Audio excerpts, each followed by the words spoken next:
Hello everyone, Anti-Wave back again with Halo Wars. This time another video for the competitive series about 3 days ago from this point. So in this game, this was a match against BioKills, Old Whitaker and Yusuke in this game. So it was me and Ninja and Majin. We got the Arbiter Double Forge against Double Anders Prophet this time.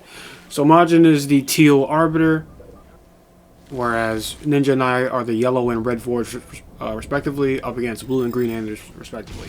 So Majin attacked earlier and took out some supplies, and Ninja went Grenadier Hogs, and I just went normal Hogs. And the point of the game here was for me to get tanks as much as possible. I'm cutting out all of the fluff of traveling because the game was about 20 minutes, but of course, of the 20 minutes, about 10 to 11 of it was just carnage, as you'll see here. So Majin takes out the supplies. Majin's Arbiter returns, and he asked me to give him clicks, and those 2 clicks I gave him is what's going to turn the game around. So I was already mentally not, prepped to win because it's double Anders, but that will change in due time. So Ninja and I subconsciously drop a double carpet bomb, which destroys Purple's eco, and that's going to knock him out for pretty much the rest of the game. So he made Wraiths, understandably so, to stop the Warthog advancements, which we weren't really dedicating to. We weren't going to go Gauss like he expected. And we were going to knock out this Wraith, but we almost kill it, but not do too much to it. So I got my Warthog on the side getting supplies, and Majin's Arbiter's here to, if there's any Warthog defenses. But these Anders players really teched into those tanks, and I understand why. So I don't know, this game really changed my opinion of Forge a lot more. Granted, 2 players of the same skill level is really tough if Anders gets those gremlins. But in this case, I think the economic advantage that Forge just has makes up for that kind of disadvantage this game. It's really a crazy week. I hope everyone's doing well. So the memorial, I'm not going to call it a funeral, but the memorial for my family member of mine will be tomorrow. I recorded this on Sunday, so it'll be Monday. I'm thinking about uploading the video on Monday or maybe Tuesday. We'll see what happens. So anyway, as you see here, we're knocking down the supplies. My Warthogs are just the main distraction, whereas Ninja's Warthogs strip the buildings, and we stripped pretty much all of his supplies, and his teammates basically had to send him a click or else, So as you see here, I did something very risky, but Ninja was doing the same thing until I called it out. So if I saved my carpet bomb, maybe I could have killed the other Anders expansion, but everything happens for a reason here. So the blue Anders is about to get cancer shell like pretty soon, and that's what I'm saying. Anders is she's just so broken. That half cost, half research time, you can do a lot with that, and it's ridiculous. So Majin's here trying to bring as much damage as he can to the base, and unfortunately got 3 buildings, so it's gonna live to tell the tale for now. So we're just slicing it up over here, and Blue has his flat tank for now, but it'll be cancer shell very, very soon. And Blue drops a D-bomb. The blue Anders drops a D-bomb, so Majin is forced to leave and recall. That's the sad thing about Arbiters, is that you have to make use of them and get air at the same time, but we just kept jumping this Prophet, and that's going to help us out later. So I was thinking to myself, alright, well, since I'm here getting cancer shell, I can try attacking a power turret now, accumulate as much resources as I can. I'm talking this way too fast today. And, just have power turret and just keep pumping. So, Purple has his Wraiths and all, that's cool. But we're not really going to keep pressuring him like this for long with Warthog. So he didn't waste a lot of resources for that. That stopped his air. And you're going to see Forge economically, it's just so good. If Grizzlies were just good, this would be a different game, but it's a shame. You would think the cancer shell will be double, but no.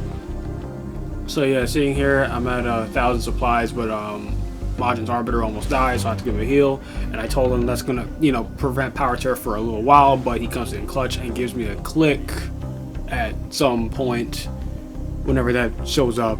Yeah, right there. So I'm getting power tear now, and now I can sack my reactors. and get a vehicle depot going and accumulate as many supplies as I can while going. So my real problem in competitive games now is just positioning. As you see right there, I just cut the travel time.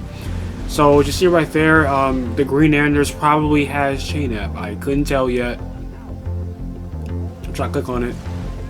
Also focus on killing it. But yeah, so we're at Anders' other base, and Majin, as you see right there on the mini map, is harassing that Prophet, knocking down any supplies. And, you know, they have to make a choice, protect their Prophet or protect themselves. So one of the Anders drops a cryo bomb and freezes two of Ninja's tanks. So I'm just trying to travel. I thought about getting an expansion base on my side, but honestly, when Majin pinged over there, as you see, I decided to take a gamble and expand next to the Covenant. Risky move, but we'll see if that works out or not, right? So Ninja's tanks, Kenny tanks are here. I could have had my tank to Telly, but honestly, everything happens for a reason. I'm trying to mark her out of there. I don't want Ninja's tanks to blow up and die. Because yes, even though we have the money, if they push right now, we're kind of, you know, doomed. But yeah, you see right there, like, Majin's Arbiter's still alive, so me giving him that click means that heal means he doesn't have to remake a new one. He's already over there harassing the Prophet with the supplies. And I think, honestly, in all threes games or team games, if you just jump one person long enough and you're able to hold your own, I think you can do something. So anyway, I already deduced that the Blue Anders was already probably, they're already at power turret. And probably getting chain up as we speak right now, so I was already worried. I make expansion base and we force Purple to make turrets, which is 1,000 wasted just to stay alive, and that's definitely good for us. Ninja's Kenny tanks are there. I give him a click, I think, to help him get to power turret sooner. Majin has his Banshees. I don't know if they're repeating cannon. I never looked at his tech, but I assume he's still tech 1 with a lot of units. And, you know, that Arbiter Rage is very costly. So yeah, like, again, we're in a very good position. Looking back at the video now, the fact that he had to make 4 turrets, that's 1,000 resources altogether, when that could have been used for other things, but clearly Anders on 2 bases. The green one probably gave him a click here and there, because there's no way he had enough money by himself. And now he has his gremlins here to defend. Majin knocks out the summit, so again, that's delaying the vampire numbers even more. And again, so now my base is slowly getting more established here. So I'm just trying to see like what move the Green Anders is trying to make. So I just want to see like what's going on. Even she made a turret in the right hand corner. So now I was thinking about going there, but I decided to just make a U-turn and just keep harassing Purple. And yes, Ninja accidentally blew up his base. It was very funny. So that held us back a little bit more. So I fight Anders here, and instead of pushing down, well, first of all, I accidentally had 4 tanks candy the Gremlin. So then I turn around and get EMP'd, and then I get cryo bombed by one of the Anders. So instead of having 3 tanks to candy glitch, I mess up there. So I really wish I hadn't candied, you know, like quad candy the freaking Gremlin. But Ninja has power turret now, and he's at the Covenant's base, and he just told me he'll let me know when it's time for me to try to carpet bomb, because we really need Purple out of the game and back in the Stone Age as much as possible, so the Banshees can have free reign, which will force Green to make overreigns. So anyway, the tanks are attacking right here. I'm somewhat winning that fight because Anders couldn't get enough Gremlins up, but it's really, I'm losing the battle because of my units. I have like 2 in different dimensions, but Blue basically lost all his tanks. I carpet bomb, Ninja candy glitches the base, and Purple is, you know, he's gonna be out of here, but this was very obnoxious. They trained the Gremlins in just all unit Y, those tanks. And fortunately, I had a base right next to them, so my tank, all I had to do was follow the damn train, CJ. Yes, that's a San Andreas reference.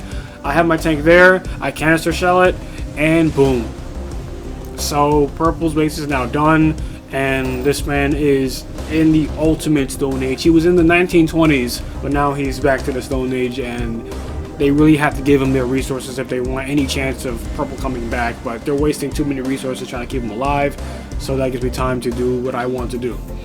In that time frame, I canister shelled one of the vehicle depots that the Blue Anders was doing. I know it's cheesy, but you gotta do what you gotta do to win. It's Anders. She's just evil, you know.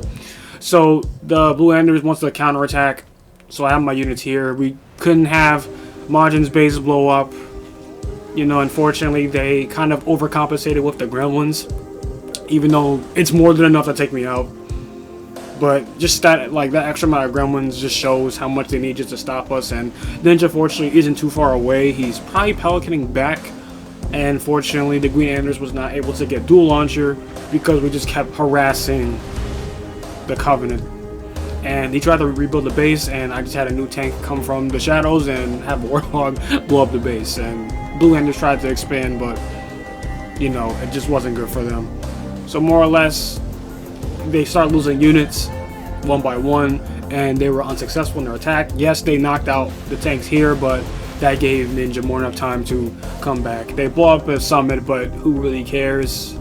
It's not like Majin had a shield to begin with, so things kind of work out in our way. And goodness, I really respect Forge a lot in this case now, because I guess just that money. Well, I was able to expand first of all, and I'm glad Majin, you know, pinged for me to get the base. I have a feeling if I expanded next to me now, the game would have been very different. They probably would have won, or it would have been a much longer game.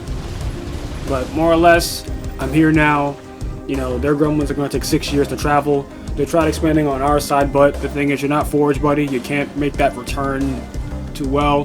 Whitaker's down, Baokyou's resigned, and Yusuke is going to be next. Great game. And yes, this was like one of like, I don't know, 5-6 games, but through the random mall, it kept giving them Anders, and we kept getting bad UNSC leaders. So that's that. Thank you for watching. Another competitive game will be out. Anti-Wave out.